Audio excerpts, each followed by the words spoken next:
I'm Chavo Guerrero Jr. Welcome to Lucha Underground. The fans should expect the most intense, crazy matches they've ever seen. What I bring to Lucha Underground is over 75 years of wrestling. My family, La Familia Guerrero, started Lucha Libre in Mexico in the 1930s. We have made the sport what it is today. The Guerreros have been champions everywhere we've gone, except one place, right here. Chavo Guerrero just crossing the line. My goal here is to be the champion. The way you watch Lucha, the way you watch wrestling, will never be the same. El Rey Network, Lucha Underground, October 29th. Viva La Raza!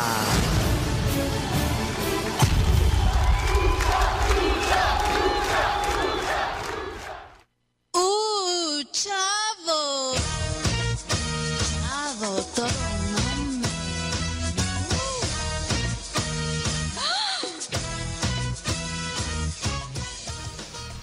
Welcome back here on the Pro Wrestling Experience on ChicagolandSportsRadio.com. Here on a Wednesday. Wednesday is for wrestling. Tonight, Lucha Underground, episode 3 tonight on the El Rey Network. Gonna welcome in our guests here this week of the Pro Wrestling Experience. One of my favorite in-ring performers, technical wrestlers of all time, the one and only Chavo Guerrero. Chavo, welcome to the Pro Wrestling Experience. Yo, what's going on, guys? Not much, man. This show's been getting a lot of momentum over the last couple of weeks. What's your thoughts on the feedback of Lucha Underground so far?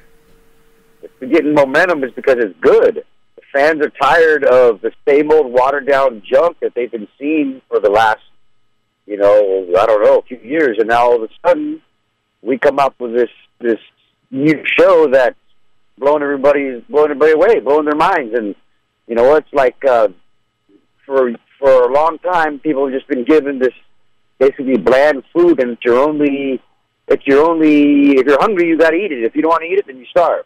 Well, we're changing the game, man, and we'll come out and bringing you some In-N-Out burger. You know what I mean? Yeah. I always ask my guests this because it's kind of interesting. The show's called Pro Wrestling Experience, and we try to get the experience of wrestling from the people that are in it instead of insulting the fans' intelligence and acting like I know it all. I'd rather hear from the voices of the wrestlers. So what does professional wrestling mean to you personally? What? What does professional wrestling mean to me? Yeah. Dude, I've been in this business 75 freaking years, man. So, I mean, to me, it's that's just a way of life for us. It's a little different than the average wrestler. But, I grew up with a wrestling ring in the backyard, so everything we did was, eat, breathe, sleep, dream wrestling at all times.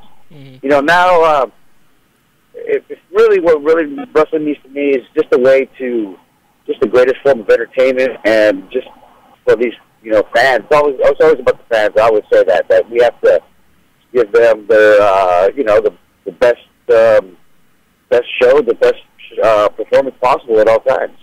You were mentioning about Lucha Underground being the show that's for wrestling fans, and it is different, and it's not the same cliche that we see from other wrestling companies. What other problems do you think there is with the wrestling business today? Wrestling business, what's going on is that there's no talent to pull from anymore. So basically, so the other, I won't mention my name, but the big organization, you didn't even, back in the past, you didn't even get there until you were 10 years, 15 years in. The best of the best went there. Now, you almost start your career there and then go somewhere else, So yeah. It's just, there's no talent anymore. So all these guys that you're seeing on TV there came from their school. So they came from their school. They're very one-dimensional. I'm not saying anything bad about it. They just haven't matured yet. So You can't put a guy that's been, training for a year or 2 years and all of a sudden put him on, national TV and expect him to put on the Jake the Snake matches or Ricky Steamboat matches, Ric Flair matches. It's not going to happen. It takes years to. This is an art form, and it really takes years to be able to learn it. Yeah. And if you see the matches, a lot of them they're doing great moves, but just because you can do a Hurricanrana doesn't mean you should. Everything fits. There's a place for every move. So I think that's what's going on really with wrestling today, you know. And it's unfortunate that there's no hard to find talent now, but Lucha Underground, we found it. Yes, absolutely. The show's been. I can't believe it. By the way, I can't believe it. When I was like watching some of these guys, and I was like, wow. I mean, they're everything that's like wrestling on the X Games. Yes. Everything that we used to do, they've trumped it, man. Yes. The show's been awesome. I mean, Matt Stryker and Vampiro have been doing a great job with commentary and actually calling what's going on in the ring. I mean, you made a major impact on last week's show. I would ask why you turn your back, but I guess we'll save it for tonight's episode. But what made you interested in being part of Lucha Underground? You know what? The way it was presented to me, and having Mark Burnett as executive producer, this is his vision. This is his baby. For him to come looking for us to do this, that's right away I was like, yeah. You know, the most successful producer in the world. Yeah, I want to be part of it. And then putting it on the El Rey network, Robert Rodriguez network, that is really, catering to that. We say it's the Latin market, but really it's the males 18 to 49 demographic, and it's just those two together. I was jumping on board, and then with Lucha, come on.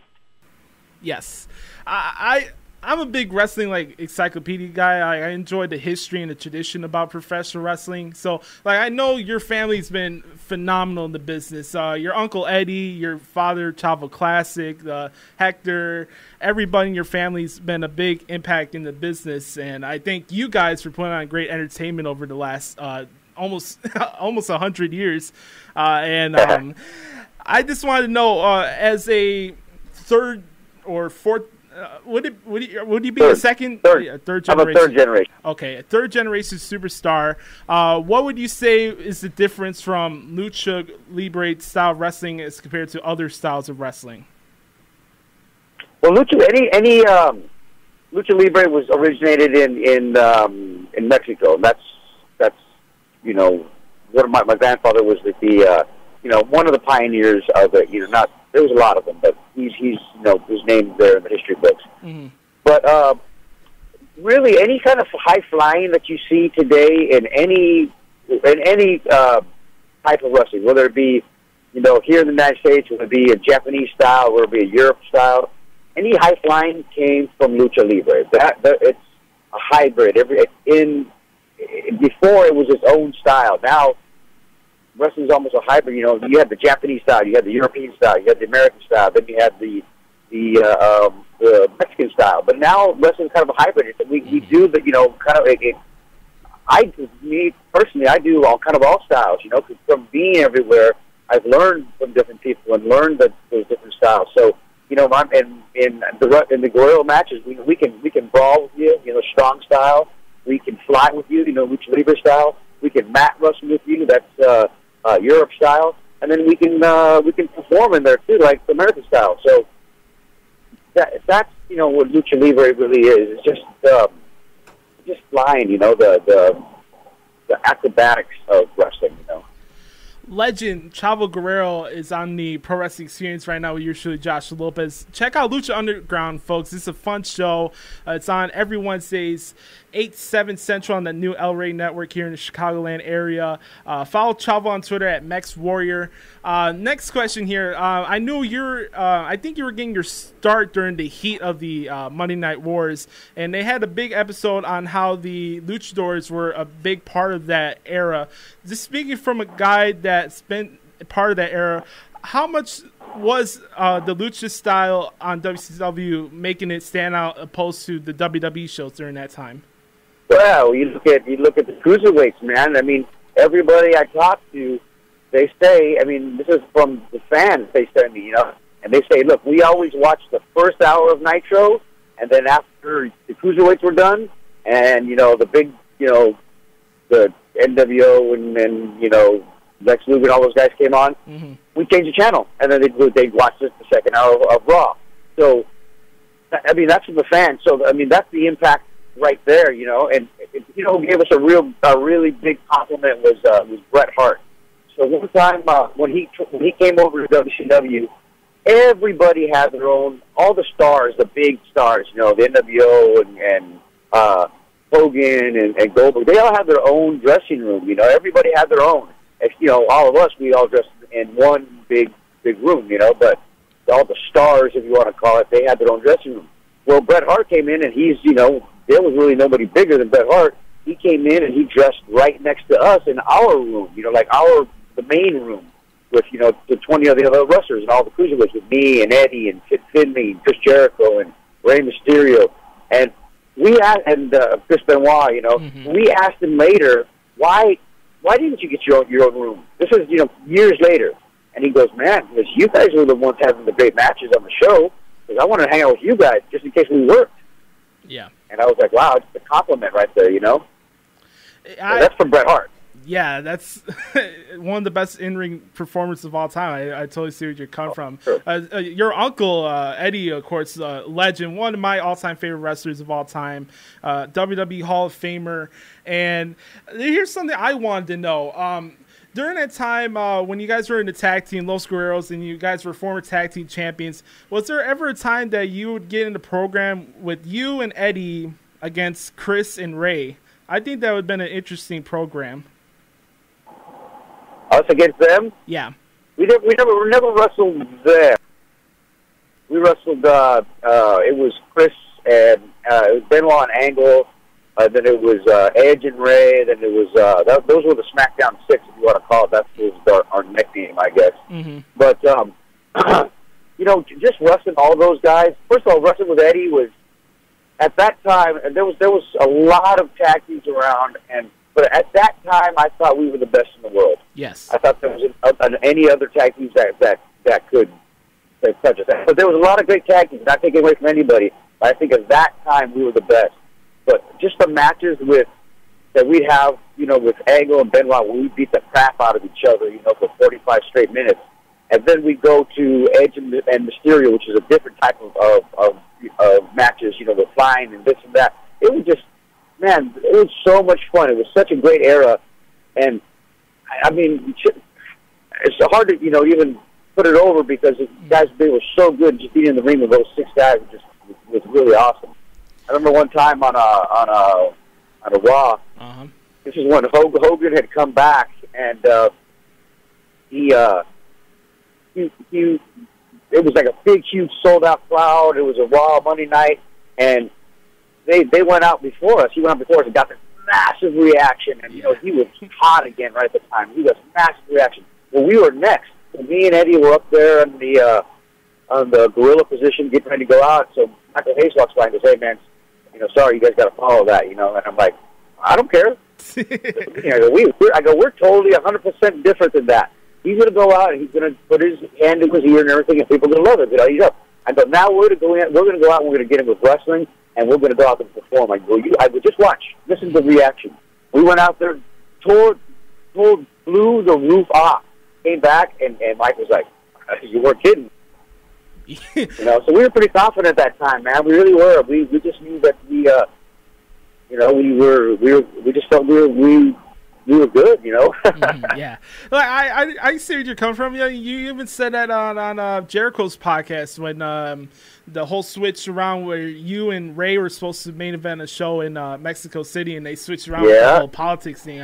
You guys always made your best effort for the show and for the fans, and that it didn't matter who was in the main event, you guys were going to be the best part of the show, and I appreciate that. 2 more things before we let you go. What was some of your favorite Chicago memories? Chicago's the bomb, dude. I love Chicago. I love the food there. I love the bars there. I mean, I don't love the weather in the winter, but I love Chicago. And the crowd, you know, the wrestling fans in Chicago are so awesome. Anywhere from the United Center that we used to perform at, you know, back to the Allstate Arena. Mm-hmm. It's so good, man. Just such a great place to perform in, you know, because they're so live and they want to be entertained. You know, you go some places and they're you know, they sit on their hands sometimes, and man, no matter what you do, you really try. It's almost like they're just real quiet. Well, not Chicago, man. Chicago, they're awesome. We love performing there, for real. And I'm not just saying that. one last thing before we let you go. Lucha Underground's been a great project, and I really happy for you guys. I want success and continue to enjoy this journey. And tonight's show should be no different. What can we expect from you with the future episodes, and what can fans expect from Lucha Underground in the future? Look, Lucha's only getting better. Lucha Underground is only getting better. We came in our very first show, and we were kind of like, kind of winging it a little bit, because the production, they've never done wrestling before. The directors had never really shot wrestling before. The camera, they never really done it. So we were kind of winging all that. So even from the first to the second show, you can see a difference. Well, the third show gets better, fourth show gets better, fifth show gets better. It just keeps getting better and better and better because everybody's so talented, on camera and behind the camera, that they're just really good. They adapt really well, and so it's just getting better, man. I mean, the storylines, Krista Joseph is writing, incredible stories, and just the production. Where if you see, the backstage vignettes, the way we shoot everything, it's like a movie, right? It's not just from one camera. We're shooting with, we got props and lighting and smoke and wardrobe and we're shooting it like a movie. You can see that. So I just think what Lucha is just getting better and better, and we're going to cause all other organizations to step up their game. And who wins with that is the fans. Yes. Wrestling was never better when we were having the Monday Night Wars. Wrestling was never better than it was then, and just the entertainment, the fans were winning, the wrestlers were winning, the promoters were winning, everybody was winning, the wrestling was winning. Well, the same thing we're really trying to do now. We're not trying to compete with anybody. We're trying to be our own person. But what's cool with that is that the fans are going to win. Wrestling's going to win, and it's just going to cause everything. I see wrestling exploding again in the next, the next year or two. And if it doesn't, well, then Lucha Underground's going to take over. So we're forcing everybody. Lucha Underground, the best hour of pro wrestling you get on a weekly basis. Chavo Guerrero, it's an honor and privilege to have you on the show. If you ever come to Chicago, we'd love to have you here in the studio sometime. And thank you for coming on the show, and best of luck with you in Lucha Underground. Thanks, man. I appreciate it. And to all the fans out there, Viva La Raza.